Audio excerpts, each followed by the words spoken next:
On this episode of DC On Screen, Robert Pattinson said there are no bad Batman movies. Ezra Miller makes a confusing Instagram story, and Gotham Knights gets a pilot order.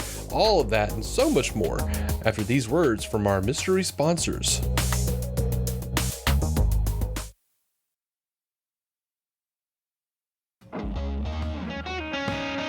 Welcome into DC On Screen, the podcast that discusses the DC Comics multiverse on film and television. I'm David C. Robertson, and this the man who believes that brevity is the soul of a small girl from Wales named Whitley, Jason Goss.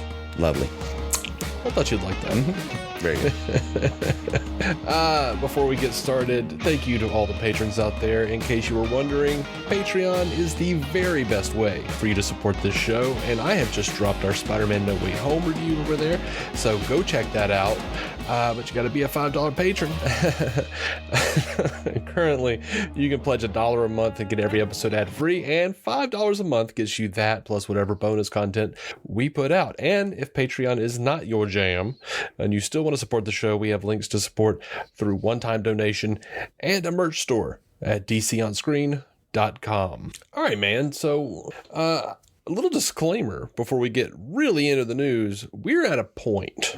We have crossed the precipice where there are just TV spots and clips and things for the Batman happening, and I am not even watching them because I don't want to see it.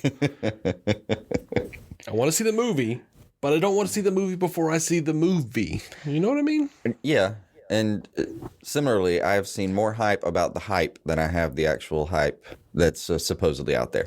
I don't know that I personally have caught any other single instance of marketing, other than like a few posters here and there. But yeah, I have so far just kind of juked and jived around it, and then otherwise have just seen a bunch of people posting about how much the marketing is interrupting their lives. I have no idea what they're talking about. Yeah, I mean, I don't watch TV too much. Like, I don't watch actual TV. Like, I watch streaming services, so I don't really see those commercials. But, you know, just checking on the news, daily popping over, you know, to the news sites and seeing like, oh, what we got today on DC? What's happening here? It's just like, they release another clip. Here's a scene. Yeah. Now the scene's in 4K. Yeah. This one has that. Okay. That's great. I get it. Cool. I'll watch it in a month. New TV spot. Okay. Well, I don't, because, you know, we've been doing this show for a long time. What is it, like 7 years? It's 6-7 years, yeah. Yeah. So, you know, I've done a lot of, you know, extensive coverage of this stuff. And I know with the marketing machine the way it is, I'm going to go into that movie and I will have already pieced together about half of the movie and just go, oh yeah, that looks like, yeah, I remember that bit from the TV spot. So I'm pretty sure that happened. Yep, there it is. Mm-hmm. Okay, cool. Mm-hmm. All right. Well, this is boring. We're not covering that. Yeah. And these are just little snippets. It is just part of the hype train, and I'm already hyped enough. I require no further doses. Which, you know, Pattinson, getting into the news here, Pattinson said that the movie is strangely personal for him. He said, and what's weird is he equates that to like being despite the fact that there's a tease for a sequel in the movie. Like, he's like, they always have that little bit at the end that's like, and coming up. But other than that, it feels strangely personal. I'm not sure like why. I mean, we knew that it was going to happen. They've been talking about how they were, you know, setting up a trilogy. So I'm curious, though, what in Pattinson's head says that a tease at the end means that it can't be personal. You know what I mean? Yeah. We're going to get to the end of this movie and see whatever that is and remember and go, oh, I get it now. But for now, I don't know, man. I came up with some wild guesses myself, and none of it feels right. Yeah. It's a strange phrase. It is. And Matt Reeves was talking about how he came up with his version of the Riddler, and he says, early on, this idea of doing a serial killer story popped into my head, and I started thinking about superheroes, the idea of wearing costumes. I read Mindhunter. It made me think of the Zodiac Killer and how he actually wore this primitive costume that really is a primitive superhero costume, a rogues gallery costume. And I was like, oh, that's really scary. The idea of people really wearing masks and withholding their identities and terrorizing terrorizing people and how scary that is. And I started thinking, well, it could be an origin tale for the Riddler, and it could be an origin tale for some of these other characters. So yeah, I guess I hadn't really thought about that necessarily. I can see it though. Does make me kind of miss the days of those clowns appearing cryptically in certain cities. Yeah, that was weird. It was. I missed that news cycle though. And then the climax where apparently there was a Batman somewhere around that saw one of the clowns and just gave chase. Yeah. That was a lot of fun. That was. Sometimes the universe gives you something and you're like, man, good looking out. Appreciate it. Yeah, and what cracked me up more than anything was, being on social media during that time, and like all of my left-leaning friends were saying, "Oh, this is the alt-right," and then like all of my right-leaning friends were like, "It's the leftists trying to subvert," or whatever it was called. Oh my god! It's probably a bunch of teenagers who don't give a shit about either. Oh yeah. It's teenagers and or crazy uncles, 100%. I saw a comic strip actually earlier this week, and forgive me because I can't remember who made it. But basically, it was a couple of different sports fans in the stadium, and one of them's like, "Yeah, your team sucks." Well, at least my team isn't that. And they start like they're beating the shit out of each other, and then it pans out. We pull out, and we see that like the two teams are getting along famously. They're like, "Hey, man, let's go get drinks." That sounds, yeah. And doesn't that just sound like pretty much the DC fandom, the Marvel fandom, like the fanboys in general? Yeah, I mean, they're the actual executives at both are not, breaking pull cues over their thigh to stab each other. Like, no, that's the kind of shit that happens on the local level. On their level, nah, it's all martinis and late lunches, man. They're good to go. I thought you were going to say hookers. It's all martinis and hookers. I went in a much cleaner direction, but it would be accurate. You did. It's still, I mean, I'm not discounting your imagery either. And for whatever, I had an image of Robert Patrick in my head. I had an image of Peacemaker's dad. Like, what are you going to do, sir? I'm going to go home. I'm going to get a broad to come over, suck my dick. Then I'm going to kill my worthless son. Yeah. Okay. And the guy with him just like, that part cracked me up too, because the guy with him's like, hell yeah, finally. Which, saying finally in that scene, isn't it also basically you telling this guy that it's like your superior that you thought he just made a terrible decision not doing this all these years? Knowing me, I feel like in that situation, if I agreed with what I'd just been told, I'd be like, "Oh, all right, bold move, let's do it." I'm not gonna like, finally, you fucking idiot! I've been thinking you should do that for so long. Peacemaker's a fantastic show, though. It is. So creepy when he gets in that costume. He's creepy no matter what. He is. He does a great job with creepy. There's a reason he, completely smashed in friggin' T2, man. They even gave him a creepy part of the dance in the opening scene. I don't know what that what that little pelvic thrust is, but yeah, that's what I was going to say. Is a pelvic thrust. I know technically what it is. I just don't like seeing it. Yeah, right. Aggressive. Well, weird. I recognize that pelvic thrust. That is the pelvic thrust of a man with a bad lower back. And anyway, moving on. I'm just glad the show finally made fun of his hair. Yeah, right? It was a weird choice. It was, but it seemed accurate. It did.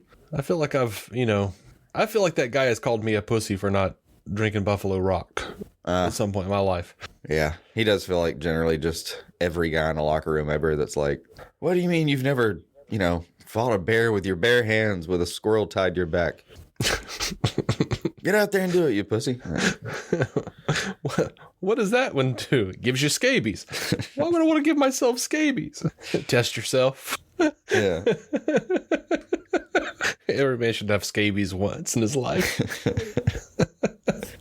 Oh. No, I'll skip. Thank you. Robert Pattinson was talking to Total Film, and he was talking about why he wanted to play Batman.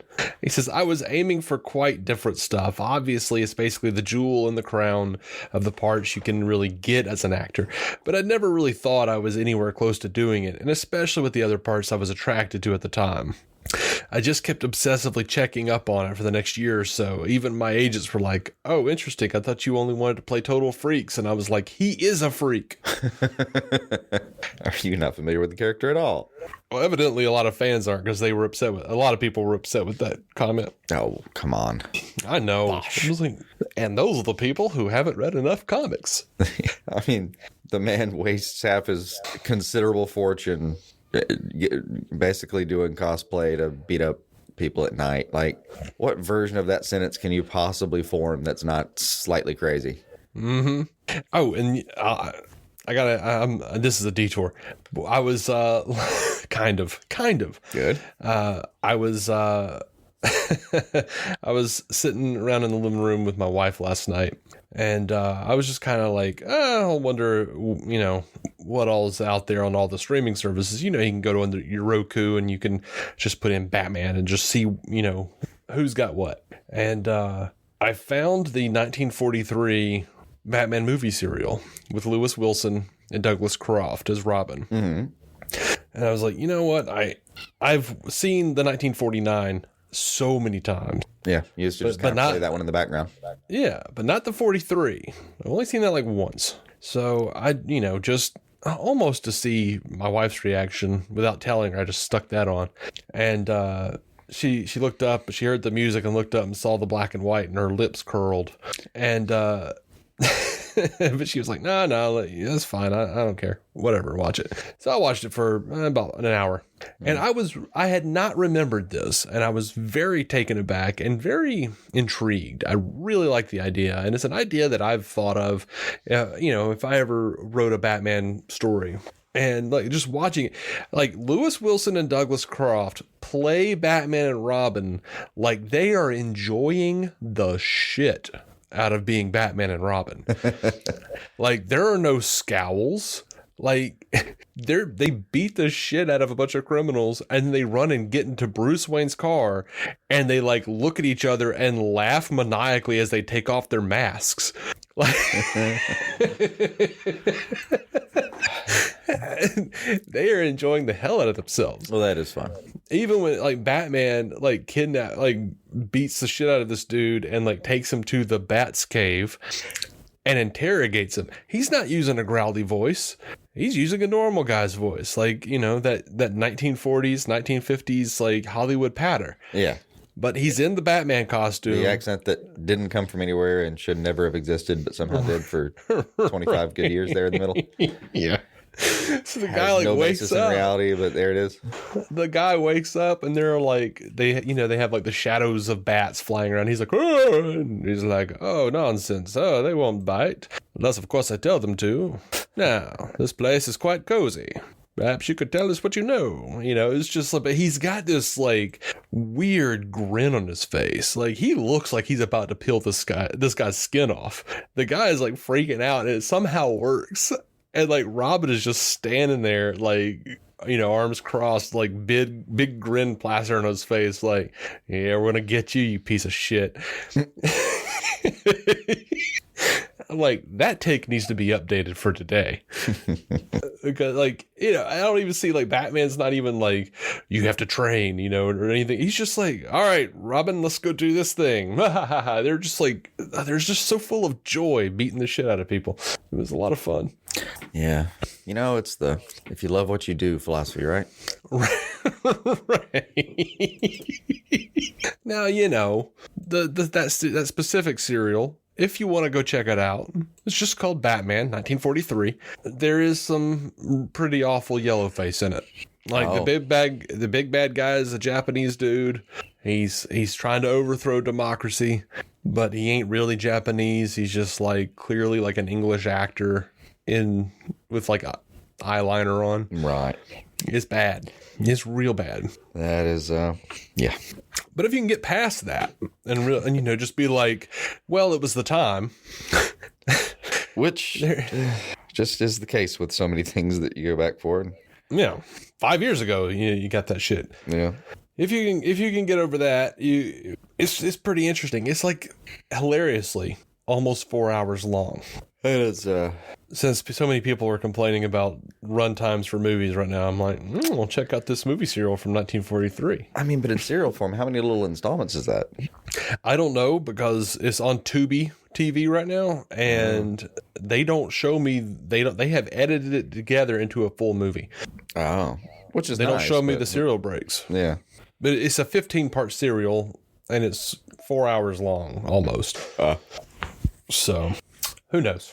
I'm sure someone could do the math. I mean, it's. I guess it's not going to like stress your bladder to sit there and watch that for 10 minutes before another movie that's only 82 minutes long. Mm-hmm. So the Batman, they've released these posters that when you hold a blacklight up to it, there are cryptic Riddler messages on the poster. I like it. And if you it's a cipher, and if you decipher it, it says you are part of this too. Find out why. All right, I'm digging all that. I'm looking forward to the Batman. I keep wishing I had time to sit and actually try to work some of those puzzles out, but I mean, by the time I even know they're happening, I'm just it's already decrypted, and I'm like, oh, okay, there it is. Yeah, I mean that's my problem. Is like I'm not going to beat the internet to that. No, well, you're not hanging out movie theaters with black lights either. Well, also not since the old days. Not since the old days. I remember those days. I wasn't friends with you back then. I'm sorry. It's just me, Blacklight, a team of frogs. Mm-hmm. As you do. Mm-hmm. All right. So this is getting to a bit into the weeds, but I feel like several of our listeners have messaged me and was like, what the hell is going on? I don't know. But I will tell you this. This is what they're referring to. Ezra Miller, if you didn't know, he's on Instagram now, and he posted a story.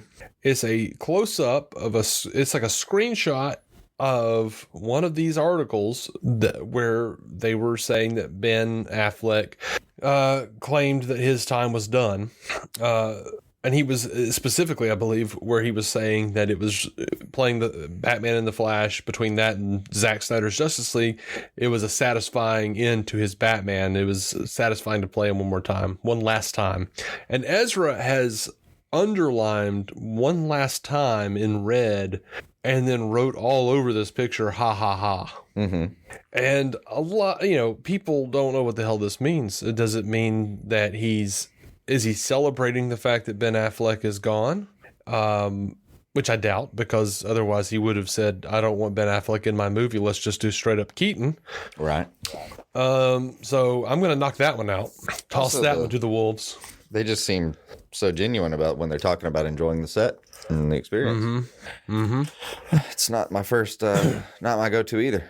So my personal theory, and I could be wrong, but this sounds like Ezra knows something that nobody else knows.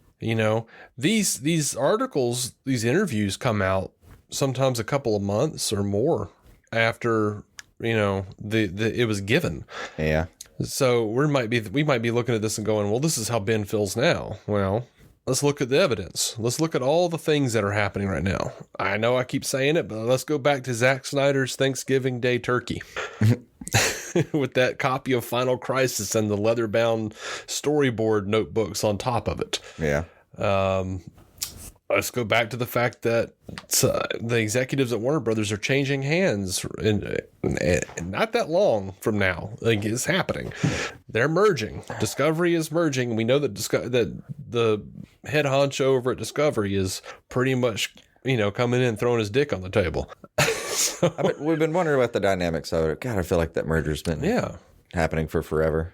These things take like 2 or 3 years. Well, I mean, we were talking about the AT&T merger before. There's always a merger. I know. The Discovery part, though. Now, whether or not you want to say, oh, well, it's not feasible for them to do a live-action Zack Snyder Justice League sequel. All right, they could do animated. I don't know. They might never do it. I just think it's all weird. I think it's like David Ayer keeps hinting some stuff, about the Ayer cut. Zach keeps hinting stuff. Now Ezra doing this with Ben, because we know if Zach comes back, Ben will play Batman again. He will, in whatever form or fashion, pop in to make sure that Zach gets his due, because Ben and Zach are friends. Yeah. I think it's highly suspect that we haven't heard anything about a Henry Cavill Superman movie. If they were really wanting to go into, we're going to, move in this new direction. If the Hamadaverse, conspiracy theorists are correct, then they should have already started. They should have already announced, because like Henry Cavill was Superman at the end of Joss's Justice League. Yeah. And it set that up perfectly for what, the Hamadaverse supposedly is. He's in the red and blue. I don't think Cavill wants to come back unless he can finish Zack's arc.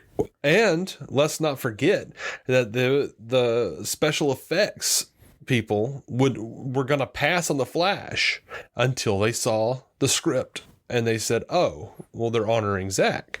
So, and what we did in Zack Snyder's Justice League, like, I think it's all very, very interesting. None of the filmmakers like that have spoken about it have said, "Oh yeah, we're going with Justice League." No one's saying that shit. Yeah, they're talking about Zack Snyder. So I don't think the Flash is going to be what all the conspiracy theorists think it's going to be.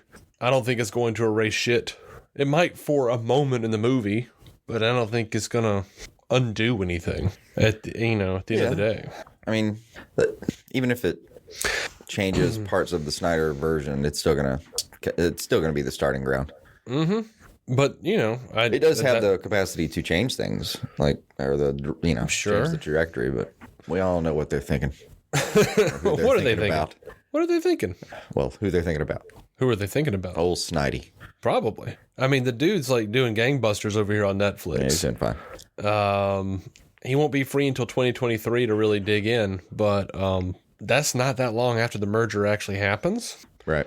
This is all hopeful talk, but also just looking at a lot of the different things that have kind of come out and just you're going, this smells like something.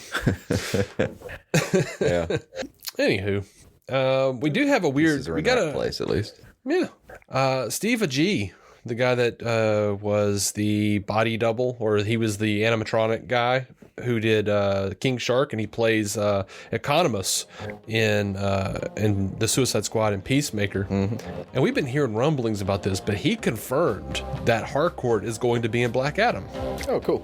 And he seems to have confirmed a rumor that happened months ago that I didn't even report on because it was like, we got this. But he seemed to confirm that King Shark would be in Aquaman 2. Okay. Or at the very least in another movie. I'll take it. Yeah. I mean, King Shark was a big deal. Uh-huh. Well, that's all I've got for movie news. You wanna go to break and then come back and do some TV? Let's do it. Cool.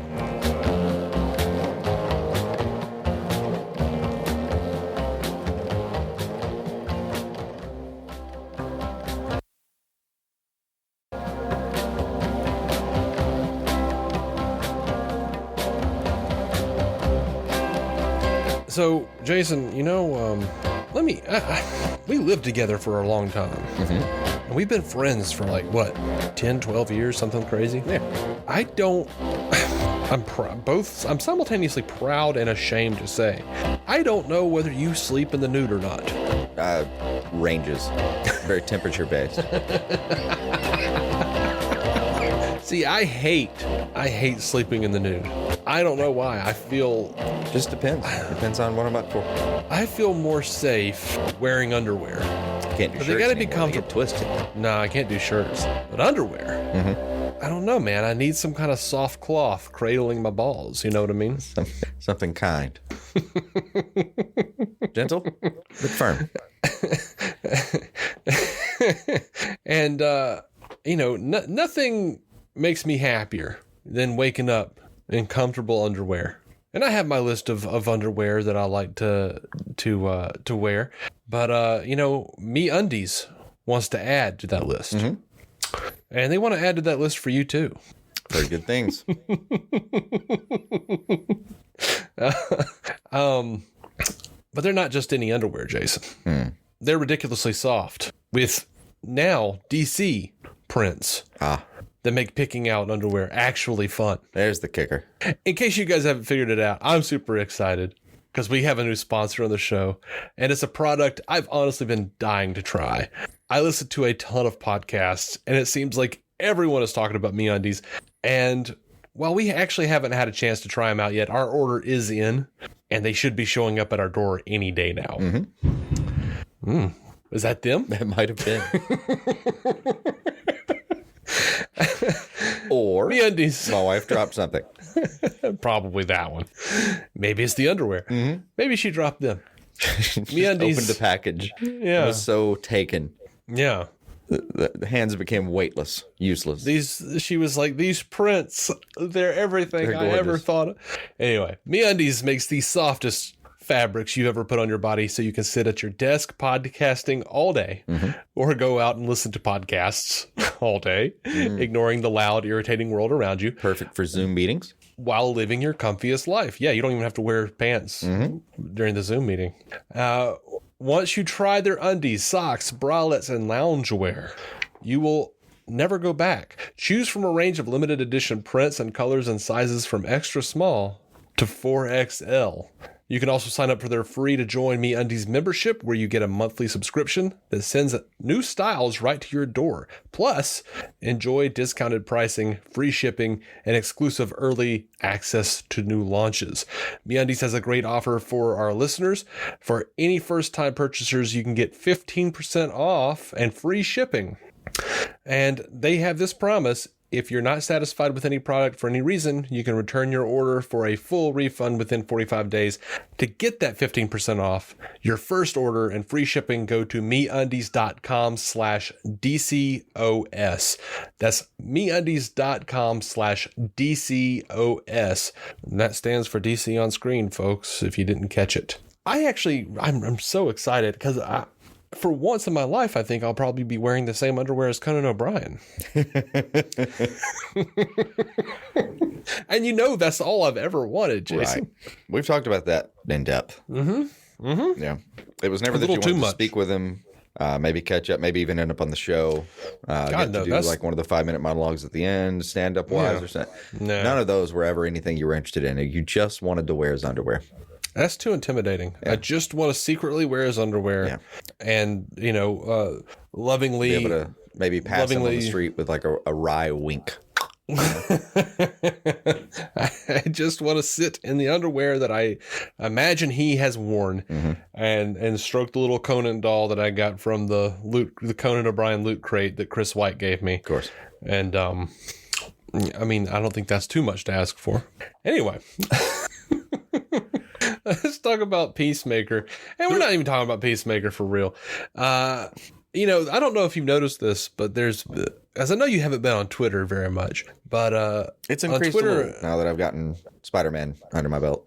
On Twitter and Facebook, there has been a cadre of very toxic Snyder fans who have decided that they need to hashtag boycott DC. And James Gunn, creator, director, writer of Peacemaker, responded to this. Specifically, they had some sort of GIF comparing Snyder's DC trilogy, Trinity, which was Batman, Superman, and Wonder Woman, to the new DCEU Trinity, which is like Peacemaker, Vigilante, and that lady in bed together. I can't remember her name. I remember her part of the story, but that's it. Yeah. Right. And Gunn responded and said, DC is not one thing. A beautiful aspect of comics and films based on comics is they can be in any genre for many ages. Most of us are comfortable seeing a variety of feels in our comics, films, and shows. And then he tweeted along with that 4 different comic book pages with varying art styles. He had something from Watchmen, something from Batman. He had the Spectre coming out of the wall and the priest looking up from Kingdom Come, and a Plastic Man cover, which is obviously really silly looking. And I can't agree with him more. DC is many things. It has been many things over its 85 years of publishing. It is many things in tone, and I've seen a lot of people who, well, let's be honest, I've seen mostly people who are enjoying the shit out of Peacemaker, but I have seen, Twitter likes to do that thing where they're like, hey, you like the DCEU, here's this toxic piece of shit. Yeah. And I'm like, oh, okay.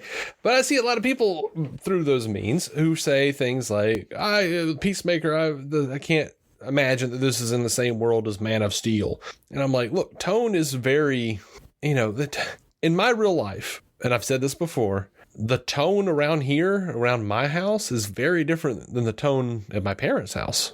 Yeah. Tones change literally throughout your day as you change environments. As you change environments. Really, that's go to the richest part of your town and then drive over to the poorest part of your town. Tell me you don't see a tonal shift. Going to be a conversational shift at least. So, go just to a series of establishments. Head to a pharmacy, somber.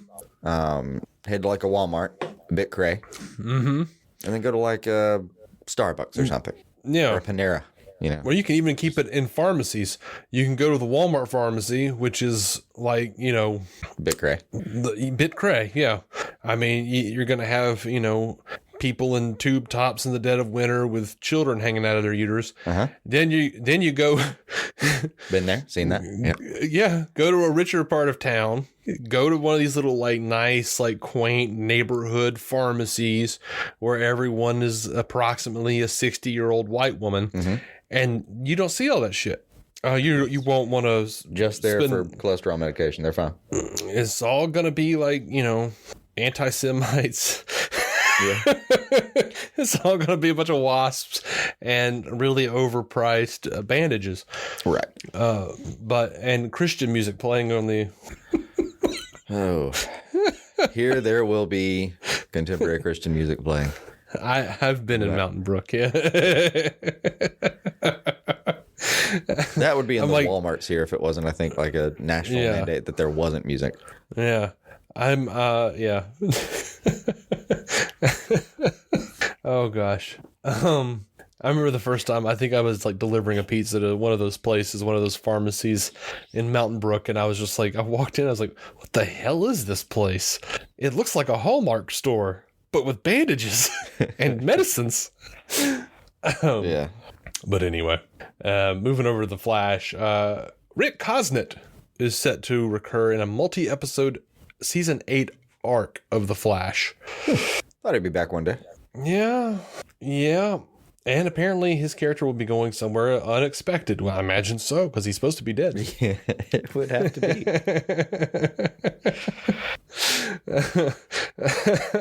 They said Rick has been fantastic in bringing an exciting new side to his portrayal of Eddie Thawne, almost said Eddie Brock, that both honors the character's past, but also takes it somewhere unexpected. I only got to see Rick behind the scenes and hug him, Grant Gustin said, and it felt like no time had passed. But unfortunately, we didn't share any screen time during his return. Which doesn't mean anything. Kirk and Shatner and Montalban didn't even have any scenes together technically while they were shooting in Wrath of Khan, but they talked over the view screen. Yeah. You know why? Because the Federation ship that Montalban's character had stolen was basically just a redressing of the Enterprise bridge. And they couldn't do both at the same time. That makes sense. I am really excited about this piece of news. You've been dick deep into Fake Doctor's Real Friends. Yeah, well, the Scrubs rewatch podcast. It actually made me rewatch a couple of early episodes. Donald Faison is joining Legends of Tomorrow. Well, that is fantastic. If you don't know, he was on Scrubs. He played Turk. He was in Clueless. He's fantastic. Now, here's the character description, and I think they're hinting at who he's playing here. Though they haven't officially said. This might all be a red herring, but listen to this. The Legends first encounter this character at a different phase of his career, whose golden years are in the rearview mirror. He is a good guy deep down. His ego is looking for a boost that only fame, fortune, and glory can provide. While he claims to have been recruited to work for a mysterious time organization, he wasn't offered much of a choice in the matter. As an unauthorized time traveler with high-profile aspirations, he developed a mischievous streak and cuts a few corners along the way to achieving his dreams. He knows all about the Legends of Tomorrow and finds them inspiring because they are the kind of heroes who started at the ground floor as opposed to inheriting their powers from an alien planet, a spider bite, or wealthy parents. But the big question is whether his respect for the team is going to be able to help the Legends out of hot water or get them into hotter water. So that just sounds like Booster Gold, right? Oh, yeah, 100%. They even went out of their way to say golden years and boost. Boosted, yeah. Trying to imagine Turk in the golden costume now, and it's just like, it'll work. Yeah, well. It's a little hard to visualize. It's the glasses. The glasses are just hard to put on anybody's head, in your imagination. They're weird. Oh, no. Remember that episode of Scrubs where, like, in JD's imagination, they're like all pimped out. They got the chains and shit, and they're like pimping down the hallway. Like Turk has got some like big ass orange like shades on. That's actually a good point. Yeah, no, I can see it. And I'm excited for that. Legends is consistently one of my favorites. So somehow that little guy just crept in there. I know. Gotham Knights gets a pilot order at the CW. And I don't know how to feel about it, honestly. Let's see. We've got... in Gotham Knights, in the wake of Bruce Wayne's murder, his rebellious adopted son forges an unlikely alliance with the children of Batman's enemies when they are all framed for killing the Caped Crusader. And as the city's most wanted criminals, this renegade band of misfits must fight to clear their names. But in a Gotham with no Dark Knight to protect it, the only one we ever get on TV, the city descends into the most dangerous it's ever been. However, hope comes from the most unexpected places as this team of mismatched fugitives will become its next generation of saviors. And it looks like Five Ash Stotterow and Abrams are going to be writing the script. And these are people from the Batwoman show. Yeah. So and they have credits on Gotham, Krypton, and the Vampire Diaries. I have not been a fan of Batwoman the last 2 seasons. I don't think it was as solid as it was in the first season. I'm sorry if the first season was just toxic as shit for the actors and Ruby Rose. I don't know who to trust there. That was a nightmare of a press round. Either way, yes, it was. Yes, it was. But I have not been a big fan of the way they've been going. And mostly, it's not really the storylines. It's just the exposition. It's just the characters saying things that they don't need to say. Supposedly very, very smart characters who are explaining things to each other that I'm like, yeah, we you know this. You talked about this 2 seasons ago. Yeah. I don't care for that shit. Yeah. Sorry. Yeah. It's a bit overwritten.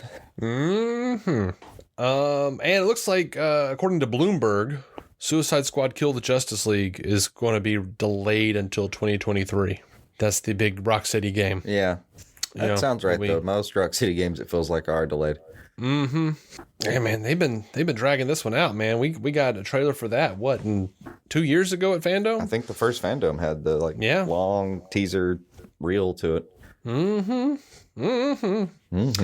Well, guess what, man? That's the end of the road. Yeah. That's all we got. Well, that was quick and smooth. I know. That's what she said. Has to happen sometime, I guess. Quick and smooth. Quick and smooth. Just like my little friend who's going to be housed in that MeUndies.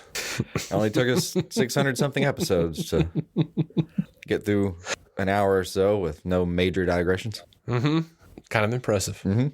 Practice, man. It's these kinds of days, man. It helps.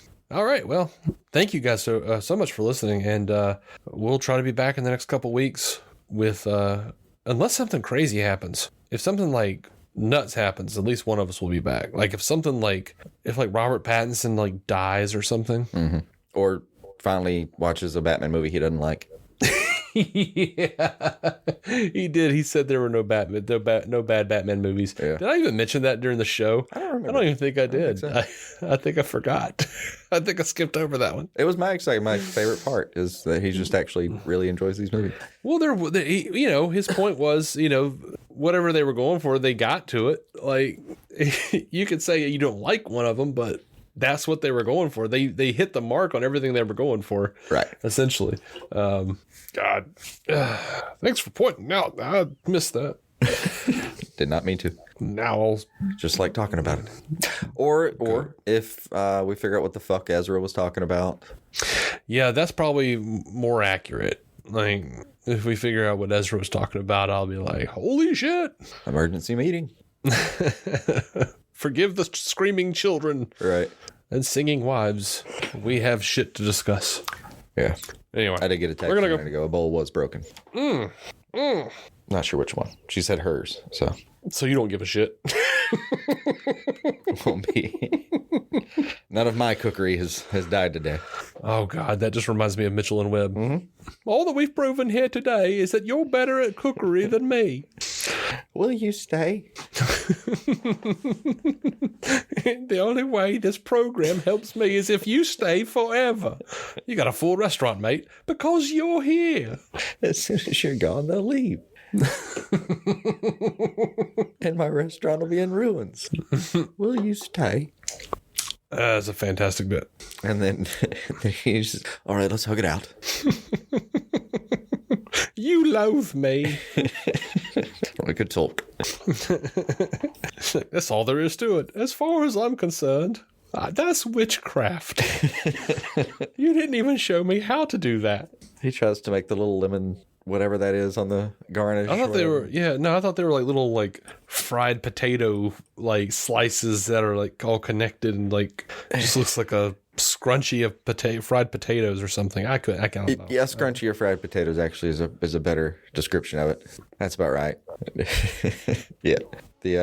The cook does it with no effort whatsoever, no problem. Yeah. He tries to do it, and it's like a crumpled pile of starch, and he's got 4 Band-Aids on all of a sudden.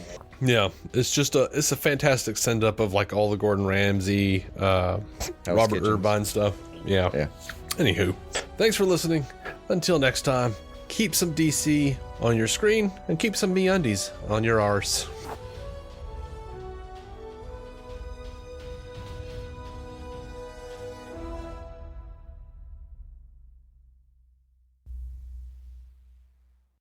Our intro music is by Jason Goss and Michael Shackelford. Michael's band, Galactic Engineers of Magnetic Sounds, or GEMS, can be found on SoundCloud and Bandcamp. Visit DCOnScreen.com to find our Patreon, merch, contact information, and every episode of the show for free, including crossovers we've done with other podcasts. DC On Screen is a maladjusted production. For more from me and Jason, including sketch comedy, vlogs, parodies, and our improvised web series Hey Guy, visit maladjusted.tv.